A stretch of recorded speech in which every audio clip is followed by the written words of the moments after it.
Hello everyone, welcome back to our chemistry class. आज हम chapter some basic concepts of chemistry के important topic unit factor को पढ़ेंगे और उसके न्यूमेरिकल्स को सॉल्व करेंगे।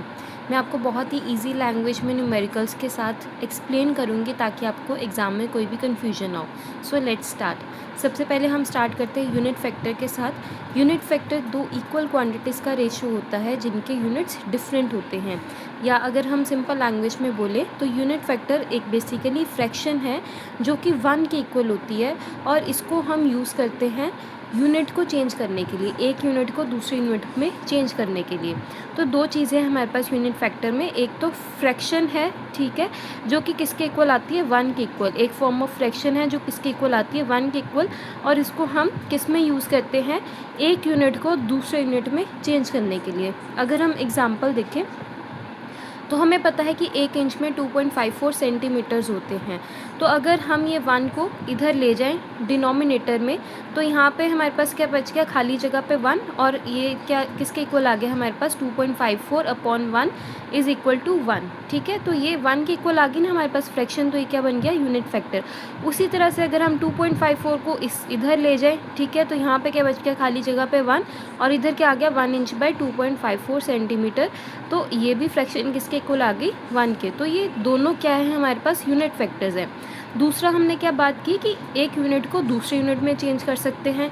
तो इसको अगर हम एग्जांपल पे देखें, तो अगर मान लो हमें 2 मीटर्स को चेंज करना है सेंटीमीटर में, तो हमें पता है कि 1 मीटर में कितने सेंटीमीटर्स होते हैं, 100 सेंटीमीटर्स। तो सेम जैसे अभी हमने यहाँ पे दो वैल्यूज़ निकाली थी वैसे हम निकाल लेते हैं। पहले हम 1 को इधर ले जाएंगे, ठीक है जी, तो हमारे पास क्या आ जाएगा, 100 सेंटीमीटर बाय 1 मीटर, 1 के इक्वल आ गया। उसी तरह से अगर हम 100 सेंटीमीटर को इधर ले जाते हैं तो 1 मीटर बाय 100 सेंटीमीटर किसके आगे, 1 के। दोनों बन गए यूनिट फैक्टर्स। तो अब हम यहाँ से सिंपली हमें क्या करना है, अब हमारे पास ये दो रिलेशन आ गए। हमें चाहिए क्या, मीटर को हमने करना है सेंटीमीटर में कन्वर्ट, मतलब मीटर वाला हमें यूनिट नहीं चाहिए, सेंटीमीटर वाला चाहिए।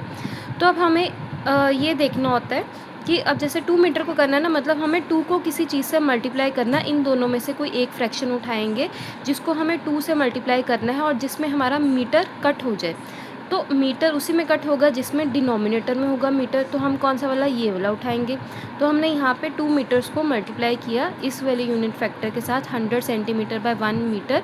तो मीटर के साथ मीटर कट हुआ, 2 मल्टीप्लाई बाय 100 कितना आ गया हमारे पास, 2 सेंटीमीटर। अब यहाँ पे हमें एक बात याद रखनी है कि यूनिट फैक्टर यूज़ करते टाइम हमें अनवांटेड यूनिट को कैंसिल करना है और जो हमारा डिज़ायर्ड यूनिट है उसको हमें बचा के रखना है। जैसे यहाँ पे हमें सेंटीमीटर चाहिए था, ये हमारा डिज़ायर्ड यूनिट था, मीटर को हमने कैंसिल किया और सेंटीमीटर हमें चाहिए था तो उसको हमने लास्ट तक बचा के रखा। सो अभी हम फर्स्ट न्यूमेरिकल अपना डिस्कस करते हैं। A jug contains 2 litre of milk, calculate the volume of milk in metre cube. तो एक जग है जिसमें 2 लीटर मिल्क है, हमें ये मिल्क का जो वॉल्यूम है, मतलब लीटर जो है, इसको हमें मीटर क्यूब में चेंज करना है। हमें बताना है 2 लीटर में कितने मीटर क्यूब होंगे। सो सबसे पहले हम देख लेते हैं, हमारे पास दो रिलेशन होते हैं। एक तो 1 लीटर में हमारे पास 1000 सेंटीमीटर क्यूब होते हैं और 1 मीटर में हमारे पास 100 सेंटीमीटर्स होते हैं। हमें रिलेशन किसका चाहिए, लीटर और मीटर क्यूब का। तो सबसे पहले हम यहाँ पे इसको निकाल लेते हैं। तो सबसे पहले हम लेते हैं 1 metre by is equal to 100 centimetre वाला रिलेशन। तो इसको अगर हम यूनिट फैक्टर की फॉर्म में लिखें तो हमारे पास क्या आ जाएगा, 1 मीटर बाय, पहले हम 100 को नीचे ले जाते हैं, 1 metre by 100 centimetre is equal to 1। अब यहाँ पे हमें क्या चाहिए, क्यूब में चाहिए। तो हम यहाँ पे क्या कर लेते हैं, दोनों साइड क्यूब कर लेते हैं, क्यूबिंग बोथ साइड्स। तो 1 का क्यूब क्या आ जाएगा हमारे पास 1, मीटर का क्यूब क्या आ जाएगा, मीटर क्यूब। उसी तरह से 100 का क्यूब क्या आ जाएगा, मतलब 100 को 3 टाइम्स मल्टीप्लाई करेंगे, टोटल ज़ीरोज़ कितनी आ गई, 6, तो 10 टू द पावर 6। और सेंटीमीटर का क्यूब क्या आ जाएगा, सेंटीमीटर क्यूब।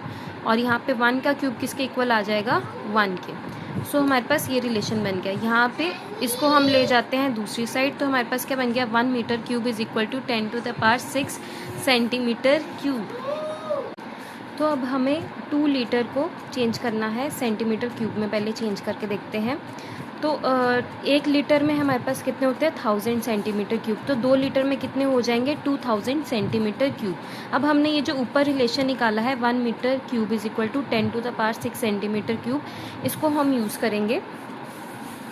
तो 2 लीटर की वैल्यू हमारे पास कितनी आ गई 2000 सेंटीमीटर क्यूब। अब इस सेंटीमीटर क्यूब को हमें हटाना है और इसको किस में चेंज करना है, मीटर क्यूब में।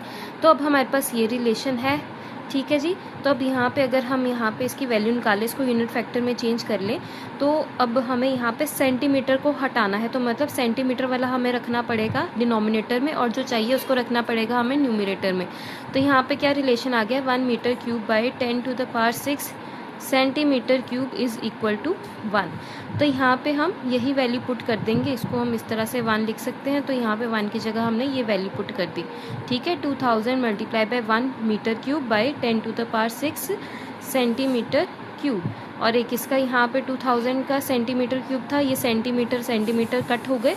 और यहाँ पे अगर हम इसको सॉल्व कर ले तो हमारे पास क्या बचेगा, इसको हम साइंटिफिक नोटेशन की फॉर्म में लिख सकते हैं 2 मल्टीप्लाई बाई 10⁻3 और नीचे आ गया हमारे पास 10⁻6 और ये बच गया यूनिट हमारे पास मीटर क्यूब। सो 6 और 3 को हम सॉल्व करेंगे तो 3 - 6 हमारे पास कितना आ जाएगी, पावर में -3। तो ये हमारे पास आंसर आ गया 2 multiply by 10⁻³ metre cube. So 2 litre को अगर हम मीटर क्यूब में चेंज करेंगे तो हमारे पास क्या आएगा, 2 multiply by 10⁻³ metre cube. Next हम एक और एग्जांपल देख लेते हैं।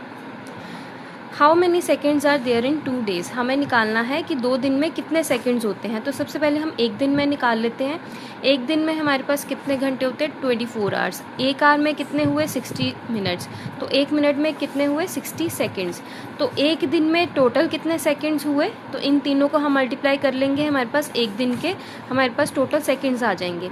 तो एक दिन में अगर इतने सेकेंड्स है तो 2 दिन में क्या हो जाएंगे, ये पूरे ब्रैकेट वाली टर्म को हम किससे मल्टीप्लाई कर देंगे, 2 से। तो वही हमने यहाँ पे लिखा है कि 2 दिन में कितने सेकंड्स होंगे, 2 multiply by 24 multiply by 60 multiply by 60 seconds. इन सबको मल्टीप्लाई करके हमारे पास आ जाएगा 172,800 सेकंड्स। आप चाहे तो आंसर यहाँ पे भी छोड़ सकते हो। अगर इसको हम प्रॉपर थोड़ा साइंटिफिक नोटेशन की फॉर्म में लिख लें तो हमारे पास क्या आ जाएगा, हम इस तरह से इसको लिख सकते हैं 1.728 मल्टीप्लाई बाई 10⁵ सेकेंड्स। 2 ज़ीरोज़ यहाँ से और 3 ये डेसिमल की फॉर्म, तो कितना आ गया हमारे पास, पावर 5। अब अगर हमें इसको, ये तो हो गया इसका सिंपल मेथड, आप इस तरह से भी सॉल्व कर सकते हो, या फिर दूसरा मेथड है यूनिट फैक्टर का यूज़ करके। तो हमें 2 दिन को किस में चेंज करना है, सेकंड में। डेज को हमें करना है सेकंड्स में चेंज।